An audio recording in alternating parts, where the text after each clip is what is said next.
Yo, what's happening YouTube family? It's your boy Koozie and I'm back at you with another hot TikTok reaction video. And today we're gonna do some creepy and woke TikTok reactions. I'm talking about the kind that's gonna have you questioning everything. I'm talking about the kind that's gonna have you rethinking reality. Yeah, with that said, if you're new to the channel, just go ahead, like, subscribe, hit the notification bell so you will be notified whenever I drop some new hot content that you definitely don't want to miss. And oh yeah, quick disclaimer purposes. This video is for entertainment purposes only. Don't believe anything you hear in these videos, see in these videos, or anything that I say in these videos. Always use your own discernment and always do your own research. With that said, let's get right to it. In the depths of Earth, where sunlight has never reached, lies a realm of wonder and mystery known as Agartha. It's a place concealed from the world above, a hidden realm said to be home to a civilization unlike any other. The myth of Agartha is a tale of ancient wisdom and secret knowledge, passed down through generations. According to legend, Agartha was founded by a group of enlightened beings who sought refuge from the turmoil and wars of the surface world. These wise inhabitants are believed to possess incredible knowledge, advanced technology, and profound spiritual insights. They are said to have preserved this wisdom for centuries, awaiting the right moment to share it with the surface world. The heart of Agartha is rumored to be a magnificent city bathed in the perpetual light of an inner Earth sun, casting a surreal glow across its splendid architecture.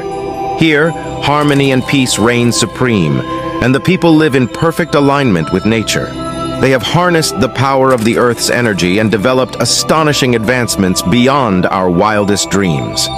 However, gaining access to Agartha is no ordinary feat.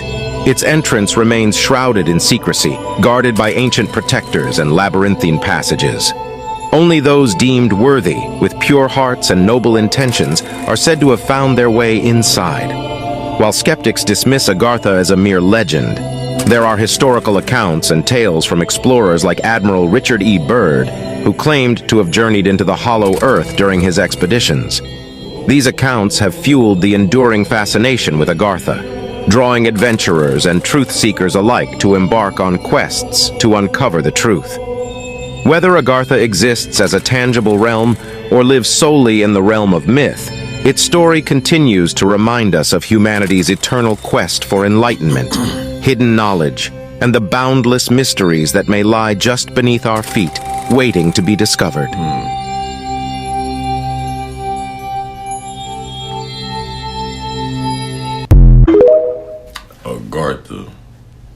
Agartha, otherwise known as Shambhala, from what I've heard.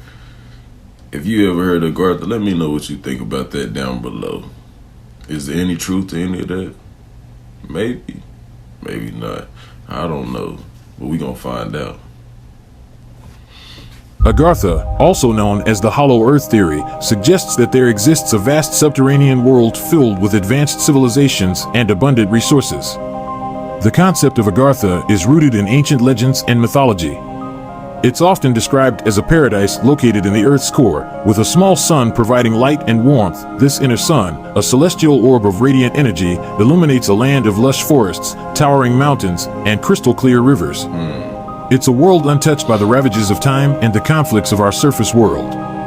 The legend of Agartha is believed to have originated from ancient Buddhist texts where it was referred to as Shambhala, a hidden kingdom located somewhere in Inner Asia. It's often depicted as a place where the wisdom of the ages is stored, a kind of library of the universe where all the knowledge of the cosmos is preserved. This hidden world is said to be inhabited by advanced beings, often referred to as the Agarthans, who live in peace and harmony. These beings are often depicted as enlightened, living in a society free from crime, disease, and poverty. They are said to have a deep understanding of the universe and the energy that connects all living things. Some theories even suggest that the Agarthans are the descendants of ancient civilizations like Lemuria and Atlantis, which moved underground to escape cataclysms on the surface. These civilizations, having survived for thousands of years beneath the Earth's surface, have allegedly developed technologies and wisdom far beyond what we have achieved on the surface.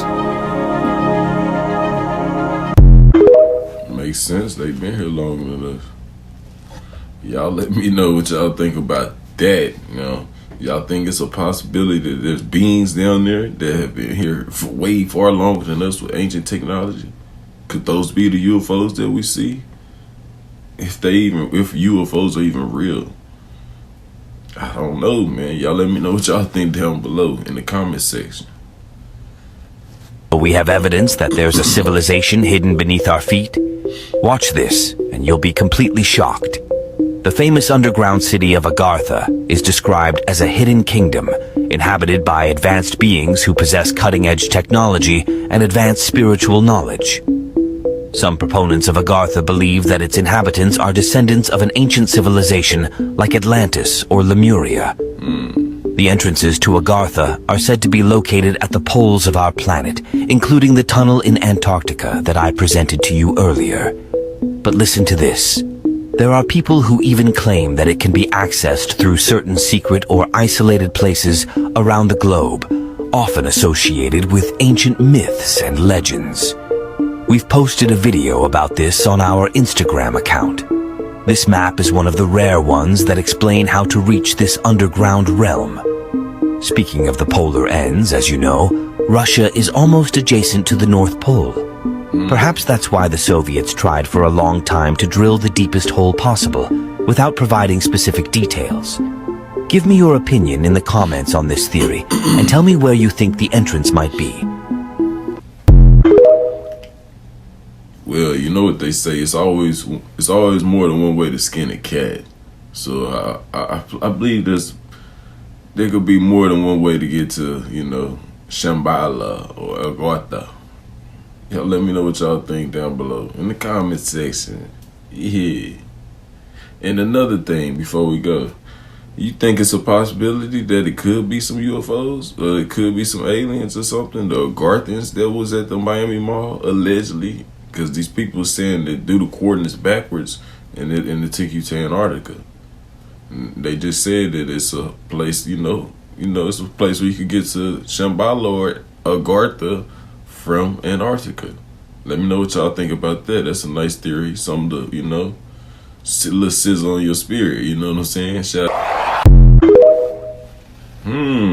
That's a little something to, make you think, make your mind wonder. But another thing, man, you say inner Earth. Well, if they in the inner Earth, why wouldn't they be on the Earth with us walking around? It's something to think about. Let me know what you think. All of a sudden, he starts to see a shimmering rainbow city that's made of crystal. It's the reason why they ran those nuclear weapons, man. It's probably to shut them down. They're trying to save us and the Earth. Save us from destroying the Earth. I mean, that's. I don't know. Y'all let me know if y'all could come up with something better than that. That's. That's the only thing I can think of. Because if they wanted us destroyed, if they could turn them off, they probably could make them explode. So if they were really against us, or, I would say evil, then I would say, shoot, we wouldn't be here to even talk about this right now. Let me know what y'all think about that one. Let me know down below. And let me know how many of y'all out there have heard of Admiral Richard Byrd. If you haven't, hey, it's a good time to, find out about him, learn about him. If you was about to click off and go, I'm telling you, definitely shouldn't, because you definitely gonna miss some shit that you definitely gonna want to know. Part 4 of Admiral Byrd's Journey Beyond the Ice. And as always, you can check the full video out on my Telegram. The link is in my bio. There is a reason why Admiral Byrd met a surprising and sudden end. Just another one revealing too much of the truth of what he saw. We then proceed down a long hallway that is lit by rose-colored light that seems to be emanating from the very walls themselves. One of the beings motions for us to stop before a great door. Over the door is an inscription that I cannot read. The great door slides noiselessly open and I am beckoned to enter. One of my hosts speaks. Have no fear, Admiral. You are to have an audience with the Master. I step inside and my eyes adjust to the beautiful coloration that seems to be filling the room completely. Then I begin to see my surroundings. What greeted my eyes is the most beautiful sight of my entire existence. It is, in fact, too beautiful and wondrous to describe. It is exquisite and delicate. I do not think there exists a human term that can describe it in any detail with justice. My thoughts are interrupted in a cordial manner by a warm, rich voice of melodious quality. I bid you welcome to our domain, Admiral. I see a man with delicate features, and with the etching of years upon his face. He is seated at a long table. He motions me to sit down in one of the chairs. After I am seated, he places his fingertips together and smiles. He speaks softly again, and conveys the following. We have let you enter here because you are of noble character, and well known on the surface world. Surface world, I half gasp under my breath. Yes, the master replies with a smile. You are in the domain of the Ariani, the inner world of the earth. We shall not long delay your mission, and you will be safely escorted back to the surface and for a distance beyond. But now, Admiral, I shall tell you why you have been summoned here. Our interest rightly begins just after your race exploded the first atomic bombs over Hiroshima and Nagasaki, Japan. It was at that alarming time we sent our flying machines, the Flugerods, to your surface world to investigate what your race had done. That is, of course, past history now, my dear Admiral, but I must continue on. You see, we have never interfered before in your race's wars and barbarity, but now we must, for you have learned to tamper with a certain power that is not for man, namely, that of atomic energy. Come on, man. Now, who is this? Who do y'all think this so-called the master is, allegedly? Y'all think he's somebody, you know, a being that's been here for a long time?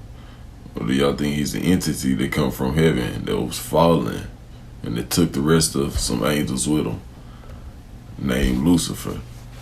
And could they be fallen angels just playing like they beautiful humans or, you know, beings of light? I don't know. And flute, what did he say? What they call the flying fluke or something? I forgot. But anyways, that's a crazy name for that. But y'all let me know what y'all think about that one down below, because that's some crazy shit. Part 5. This is a recap of Admiral Byrd's diary and his closing statements. He saw prehistoric creatures at the North Pole. He also witnessed UFOs at the North Pole. He saw the Nordics, and they gave him a warning about the atomic bombs that we were doing here on Earth. This is his closing statements in his diary. That of atomic energy. Our emissaries have already delivered messages to the powers of your world, and yet they do not heed. Now you have been chosen to be witness here that our world does exist. You see, our culture and science is many thousands of years beyond your race, Admiral. I interrupted, but what does this have to do with me, sir? The Master's eyes seemed to penetrate deeply into my mind, and after studying me for a few moments, he replied, your race has now reached the point of no return, for there are those among you who would destroy your very world, rather than relinquish their power as they know it. I nodded, and the Master continued. In 1945 and afterward, we tried to contact your race, but our efforts were met with hostility. Our Flugerods were fired upon, yes, even pursued with malice and animosity by your fighter planes. So, now I say to you, my son, there is a great storm gathering in your world, a black fury that will not spend itself for many years. There will be no answer in your arms. There will be no safety in your science. It may rage on until every flower of your culture is trampled, and all human things are leveled in vast chaos. Your recent war was only a prelude of what is yet to come for your race. We here see it more clearly with each hour. Do you say I'm mistaken? No, I answer. It happened once before. The Dark Ages came and they lasted for more than 500 years. Yes, my son, replied the Master. The Dark Ages that will come now for your race will cover the earth like a pall. But I believe that some of your race will live through the storm. Beyond that, I cannot say. We see at a great distance a new world stirring from the ruins of your race, seeking its lost and legendary treasures. And they will be here, my son, safe in our keeping. When that time arrives, we shall come forward again to help revive your culture and your race. Perhaps by then, you will have learned the futility of war and its strife. And after that time, certain of your culture and science will be returned for your race to begin anew. You, my son, are to return to the surface world with this message. With these closing words, our meeting seemed at an end. I stood for a moment as in a dream, but yet I knew this was reality, and for some strange reason I bowed slightly, either out of respect or humility. I do not know which. Suddenly, I was again aware that the two beautiful hosts who had brought me here were again at my side. "This way, Admiral," motioned one. I turned once more before leaving and looked back toward the master. A gentle smile was etched on his delicate and ancient face. "Farewell, my son," he spoke. Then he gestured with a lovely, slender hand motion of peace, and our meeting was truly ended.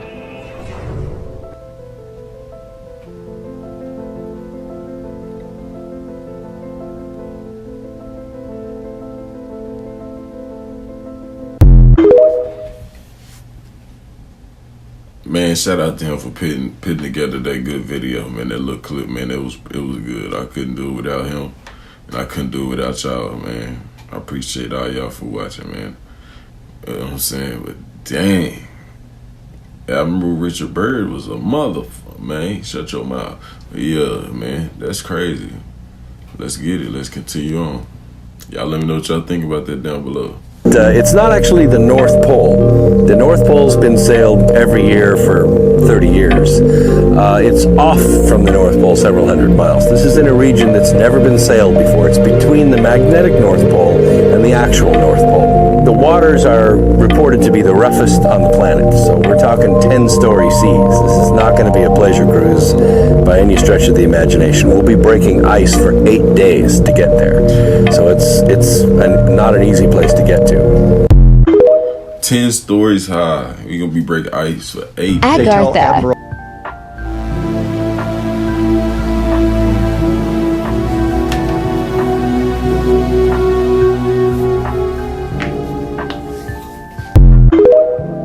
That's crazy, man. First and foremost, man, how many of y'all out there even believe in the Earth theory?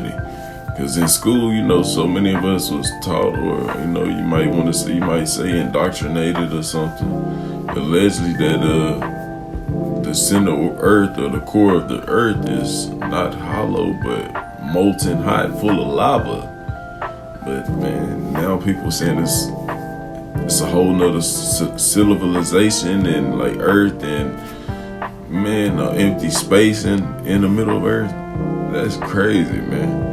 But how many of y'all don't believe in hollow Earth, and how many of y'all do believe in hollow Earth? Let me know down below in the comment section.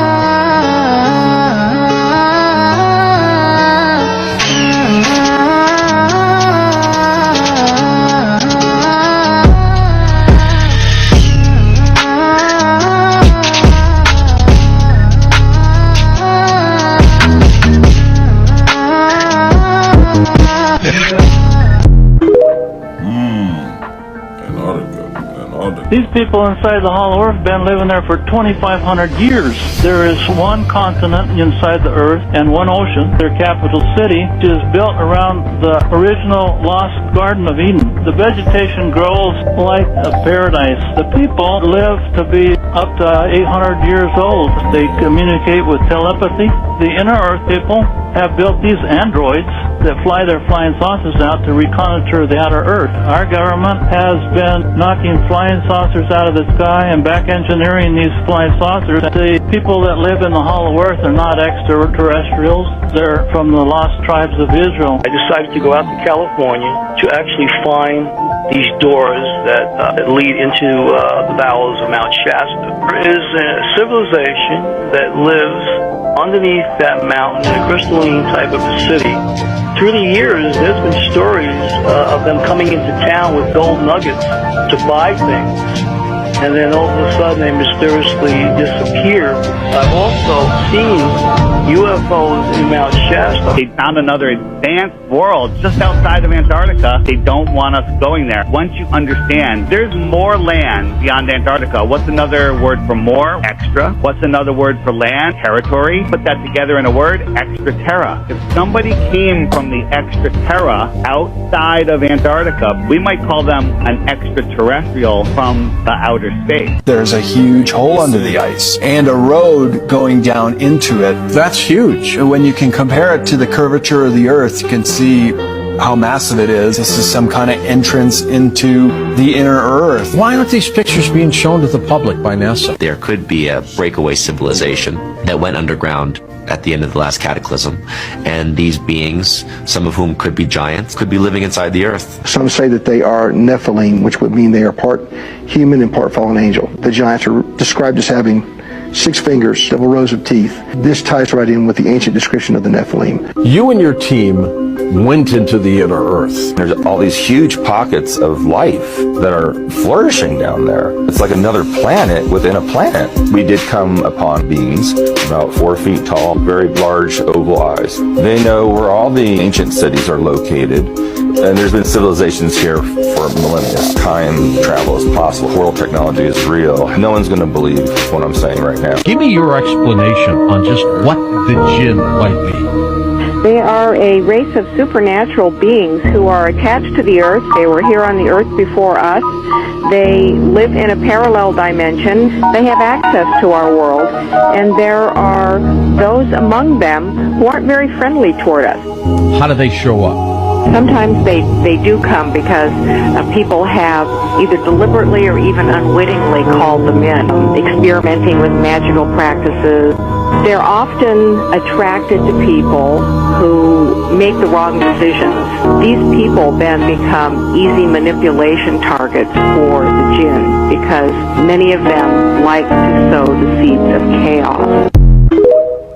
Stay away from them jinns. Stay away from them jinns, y'all. That ain't no good, no bueno. Y'all let me know what y'all think about that clip. That was getting a little wild up, but he was getting on something, you know, speaking on the truth. History of the Secret Space Program, Agartha. Who are these Agarthan beings? Where are they from? Well, we have a few different species. We have a native terrestrial reptoid species that we often refer to as the raptor species. They live down there. We have a indigenous native insectoid species, which we kind of think of as ant people. They live down there. We also have species, some who are not from here but live and work there, but also the ancient Lemurians, Atlanteans, when some of them went, underground, that's where some of the beginning of some of the Agarthan cities that we kind of think of as run by the Nordics, these sort of tall, blondie, blue-eyed folks who were originally Lemurian Atlanteans but went underground. So it's a mixture of native terrestrial species, mammalian, insectoid, reptoid, as well as other extraterrestrial species who have either been stationed here or in some cases have moved here to work here in some of those cities for the same reasons that people travel to other countries for jobs there as well, because they want to go to another place and do a job there instead of staying home where it's boring. So it's a number of species, most who are native terrestrial born species and a few extraterrestrial species. Are there any buildings or domiciles there, or do they just live in the ships? Oh, no. There are cities that are massive where the populations can be in the millions of personnel. And they have, in some cases, high-rise structures that are more built into the rock of the planet. So you might see a very tall stalagmite that's kind of connects the floor to the ceiling, that's peppered with small apartments or buildings with windows and so forth in them that light up. It's pretty interesting to see, but some of them are very largely populated and have a lot of very advanced modern building structure that. Hey man, I ain't gonna lie, man. He talking like he been there. I was just finna say, man, how he know though? Like he talking like he really been there. Maybe though. Let me know what y'all think about that.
I know y'all seen them. They're not very short, not very tall either. They're in between about between 4 and 5 feet tall, and their heads look just like a praying mantis.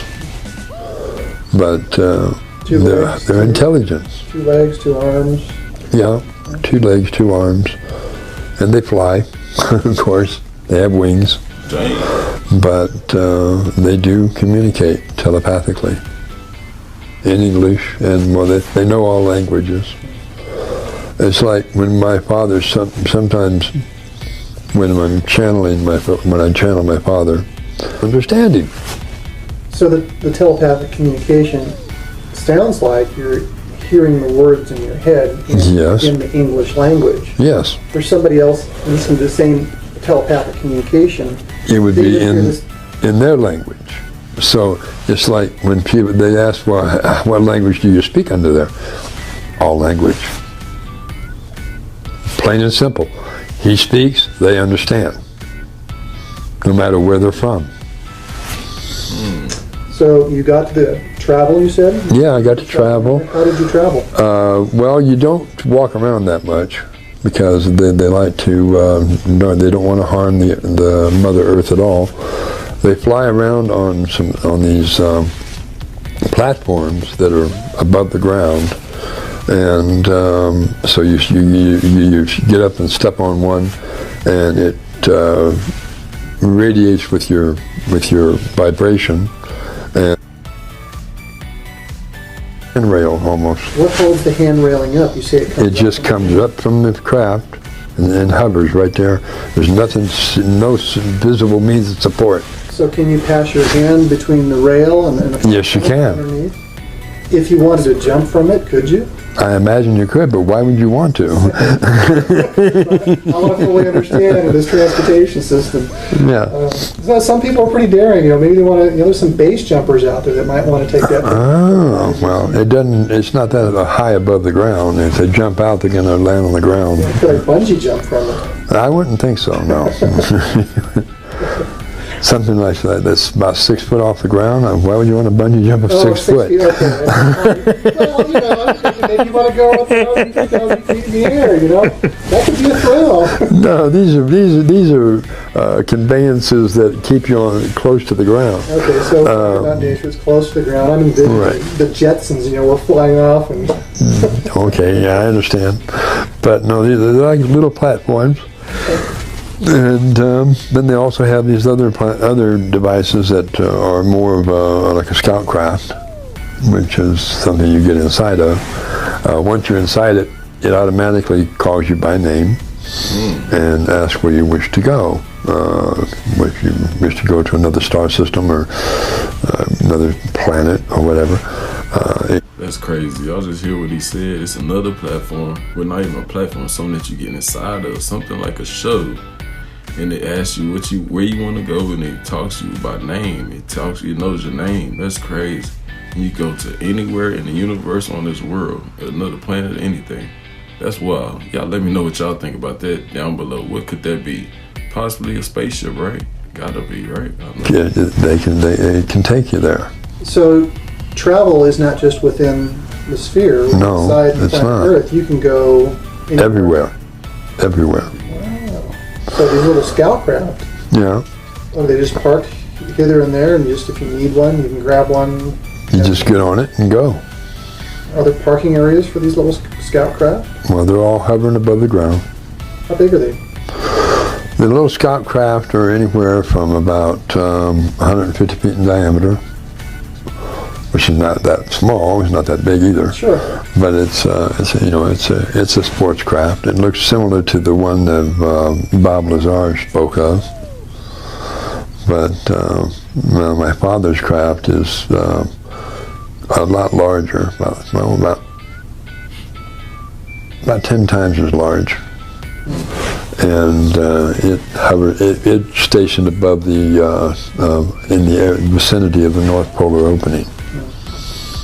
So, we'll get to him in a minute. The question I would have about that, you channeled him last night, and he just came from monitoring the opening. Did he monitor the opening from the craft? Yes. Okay. So Wow, 150 foot in diameter sport craft. About 45 feet high. 45 feet high. Yeah. Do you travel in groups with these things? If you need one, it's just like one guy who can go? Is there a fueling station? You got to put gas in this thing? It doesn't take gas. Okay. How does it operate? Runs off of the electromagnetism of the Earth. Okay. So it's free energy? Free energy. Etheric energy? So you could call it that, yeah. Vortex energy? Vortex energy, you're funny. Yeah. Hey. No, I won't say vortex energy, no. Yeah, just trying to understand the term, so it's... Yeah. All right. So, where did you travel to during these 6 months? You can go anywhere. Where did you go? I travel all over the inside of the planet. There are different cities. And of course I went to one city of Yehu, and that looked familiar to me right away. I mean, the surroundings and everything were so familiar. And it was like I knew where to go. It was sort of like it was deja vu, if you will.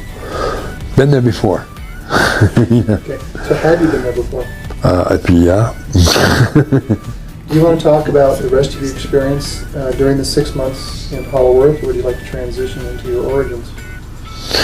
Well, after the 6 month period was over, they approached me and they said, it's time for you to return back to the surface. And I said, okay, but do I have to go? He said, yes, you must return because you have a mission. And of course, that was the first time I was told about a mission. So they returned me to the surface. Oh, can you tell us what the mission was? I didn't know at that moment. Ah, okay. Or at least I had no recollection of it at that time. But they brought me back to the surface. They dropped me off in the cornfield again. The same way that you arrived, weightless? Same way. Dropped me off in the cornfield, and I went walking on and jumped the fence over and started walking up to the house. This plainclothesman was standing there, and he goes, "Who are you?" And I said, "Billy." Billy? Billy? And I said, "Yes, Billy. I live here." I said, "Guys, call for search, he's back." Everybody runs out to me and they start asking me where I've been, and I'm going... Boy, that was long, but man, hey, I don't like to interrupt too much, especially with something like that, somebody getting so deep. And for y'all who don't know, or couldn't figure out what that was around his head, he was telling the story attached to a sort of lie detector, so, to authenticate his story, to see if he was lying or not. But I like his sense of humor, but he crazy, man. Not crazy in a bad way, but a good way, like humor-wise. But hey, y'all let me know what y'all think about that story down below in the comment section.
Now here we go. They say this is footage from Antarctica, on the other side of Antarctica.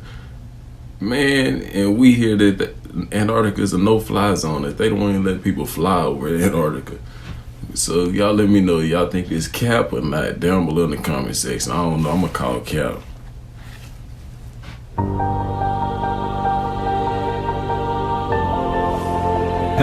Hey, what's up, guys?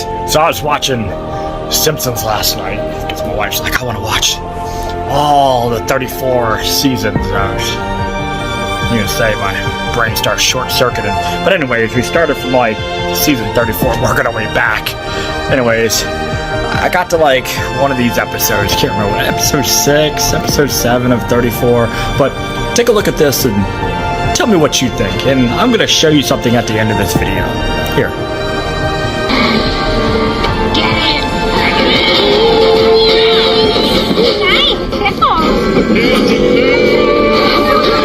Look out! Those people are real! So are we!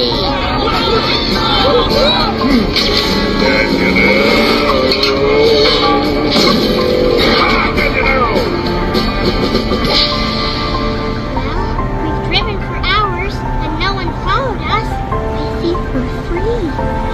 What do we do now? Lay out the scariest scenario of real. We're gonna get you, honey. Oh, turn up the camera. We got new clothes. She's got left out, so it's a little sweaty with the napping out. It isn't anything. Take your time. Sweaty cheeks. The end of the day, you're still cheating to me.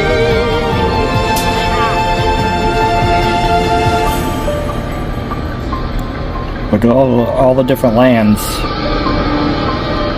Futurama, Family Guy, South Park, all of them. Now, it's a little crazy here because I'm going to show you something. Treehouse of horror in the books.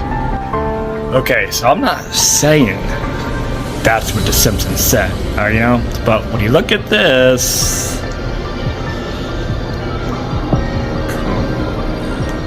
does make you wonder. And I know that they're trying to mimic Westworld with the different worlds, you know, and I get it, but these are different worlds. They're all circles. They're all encompassed in a covering or a dome, very much like those where you can see them bust out of the dome that they're in. I don't know, man. I don't know. Looks very similar to me. What do you guys think, man? Let me know what you think on that one.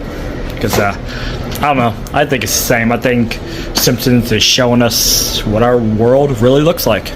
Alright, guys. Take care. Hey, man. I ain't gonna lie. Ain't nothing a coincidence, man. Y'all let me know what y'all think about that one down below in the comment section. Because, hey, it give you a little eerie feeling, man. Because it might be some truth to that.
like CG Hollywood to me.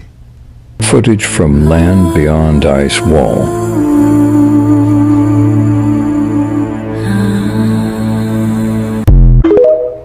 What y'all think? Real or cap?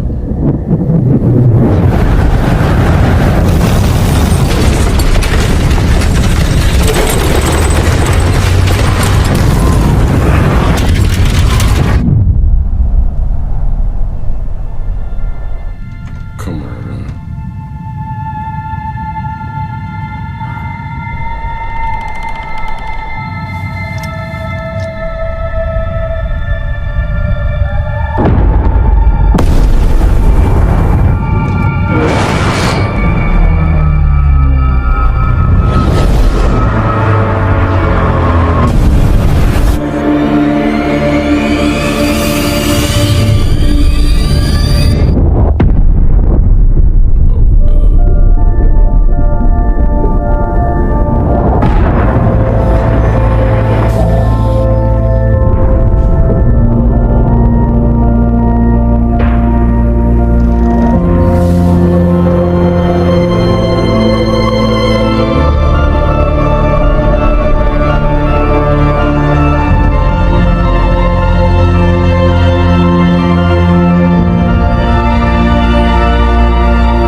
Let me know y'all was affirm and confirm, because I don't understand what that had to do with whiskey or Hennessy, period, at all.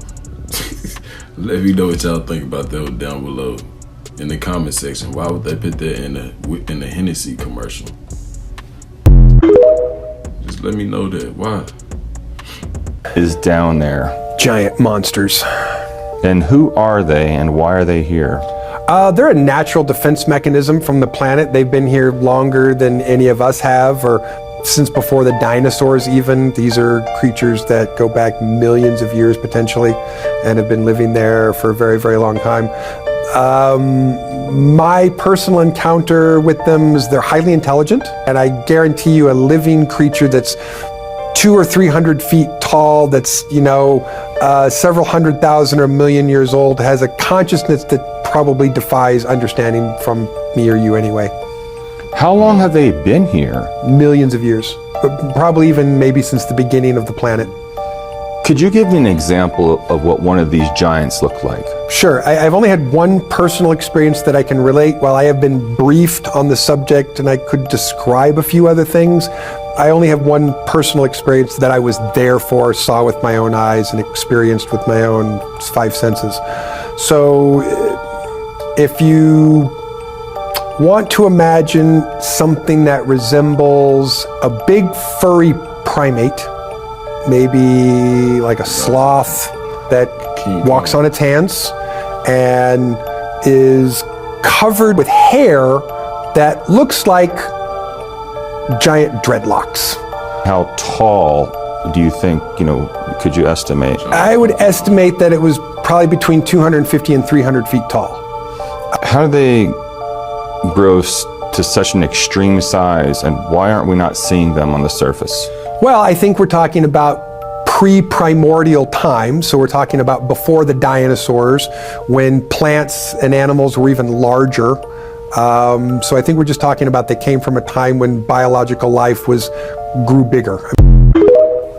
Sound like some type of giant Pokemon to me. At first I was thinking King Kong, but I don't know about them. Y'all let me know what y'all think down below in the comment section. That's a little crazy. Here's a small glimpse of what's beyond the ice wall. Let's check it out. Small glimpse of what is beyond the ice walls. Bunger leans forward in amazement. His eyes have caught a sudden and unbelievable change in scenery. The universal white has turned to chocolate brown, dotted with blue. A cameraman goes into action. 300 square miles of land without snow. Land that might be in New Mexico or Arizona. Pictures alone will prove Bunger has discovered a warm oasis in the shadow of the pool. It is for such supreme moments as this that men brave the hardships of exploration. The astounding, undreamed of fact is that they are over a chain of warm water lakes whose shores, except for small patches, are free of ice and snow. Commander Bunger circles the largest lake in sight, 5 miles long. He comes in to make a landing. Water temperatures must be recorded. Samples taken. He finds the water fresh, the temperature 38 degrees Fahrenheit. On the shores are vast deposits of coal and of minerals of the utmost importance to civilization. Aside from their headline discovery, Bunger and his men have another good... Let me know, could there be possibly land beyond the Antarctica, the ice wall? Y'all let me know down below in the comment section. Maybe, maybe not. This boy tried to tell us. Did you see that? My rock almost made it to the edge of the world. The edge of what now? The edge of the world, yo. Where the planet drops off. Drops off? Wait, Beast Boy, you don't believe the Earth is round? Mm-hmm. That's right. The Earth ain't round. It's a big old pancake. Your laughter only makes my belief stronger. When did you become so dumb? I ain't dumb. I'm a free thinker. If you believe the Earth is a pancake, then what about the thousands of photos that clearly shows the Earth is round, like a basketball? They's all fake. Okay, if the Earth is a pancake, then how do we get both day and night? Because the sun is like a spotlight, and it moves around shining on one place at a time. Okay, crazy. But if the Earth is a pancake, why does not the water spill off the edges? Yeah, water would spill right off into space. Ha ha ha! Explain that, Mr. Pancake Earth! 2 words. Butter wall. Butter wall? Seriously?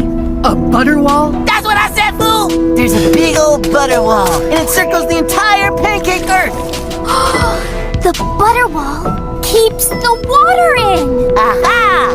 Now you're catching on. You're beginning to see how reality really be. This whole pancake Earth thing is just a fake, like the abominable snowman or global warming. Actually, Robin, global warming is real. Don't make me smack you. Okay, fine. Maybe I was wrong about global warming. Slap. No, hey, and he meant the ice wall. So for y'all who might not know, not the butter wall. It's a cartoon, but like they say, they put it all in the TV shows and the cartoons, man. The butter wall, come on, man. And with that flat Earth thing, she talking about the water going on the sides. How is the Earth gonna be flat, a globe? I mean, how the Earth gonna be a globe? How the water stand in the globe? Wouldn't it fall out into space? Come on now, think about that. You got to ask the right questions. Ask yourself questions, not about believing everything. Don't let them tell you how to think, man, or what to think. You need to learn how to think. This movie went over a lot of heads. Yes, because it only appears after a human sacrifice. Kidding! So serious!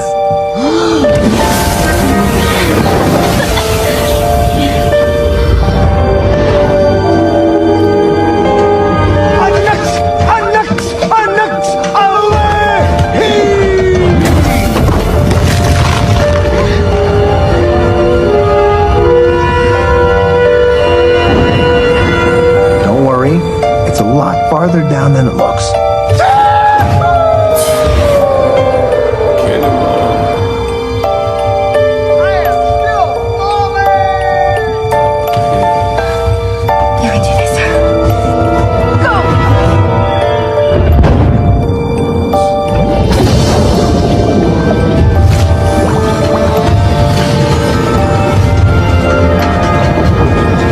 Already in water, what are they falling into? Mike Deckright tried telling us.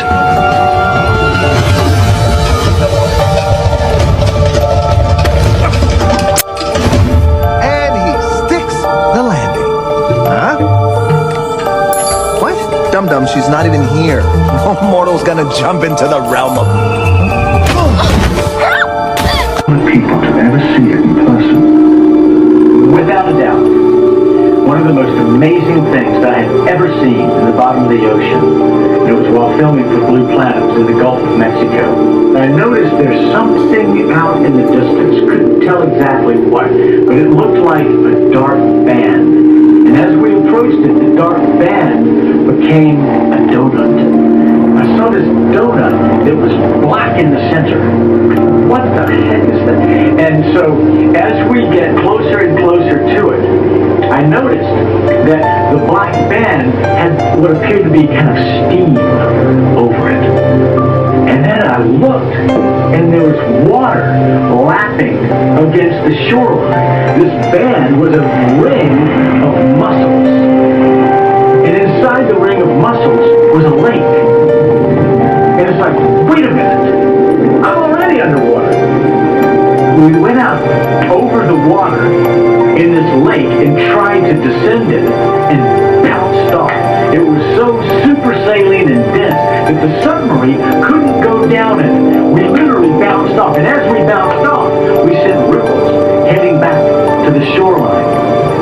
It was insane. I've never seen anything like. Now that's definitely crazy, and we could see, I guess, what happened. Why what happened to him because they definitely don't want you to know that. Like I said, they put it in the cartoons and the TV shows and the movies, man. Pay attention. You got to ask yourself, where do they get these ideas from? Ain't nobody just thinking of this stuff out the blue, out of nowhere, man. They getting this stuff from reality, real life. They got to tell you what they do before they do it.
Let me know what y'all think down below in the comment section. Elon Musk's missile supposedly is supposed to fly around the Earth or blast through the firmament. I'm still unclear as to why Elon Musk or anybody else would want this to happen. And what is that metal tip on top of the rocket? Let's find out, and you guys tell me what you think. Elon Musk said he's taking this most powerful rocket in the history of the world on the round the world tour. That's his goal, but it looks to me like his goal is to bust through the fucking firmament. That looks like an arrowhead to me. It's sharp, it's pointy. I think that he's sending that straight up to the top, to the dome, to poke through it. That's metal. That looks like a big arrow. Look at that. That's not going around the world, that's going through the firmament. I find that suspicious. That's actually a good strategy for success. That's crazy. Y'all let me know. Y'all think Elon trying to bust through that firmament? Look like it to me. Let me know down below in the comment section. And if you made it this far, I appreciate you for watching the video and hanging out with me, man. Y'all don't forget to like, subscribe, and comment. You know, comment, and share. I want to hear y'all opinions about the video so I can sharpen up and get some things better that I need to get better. No doubt, for sure. Man, y'all, I'll catch y'all in the next video. Appreciate y'all for watching. Take it easy. It's your boy Koozie. I'm out.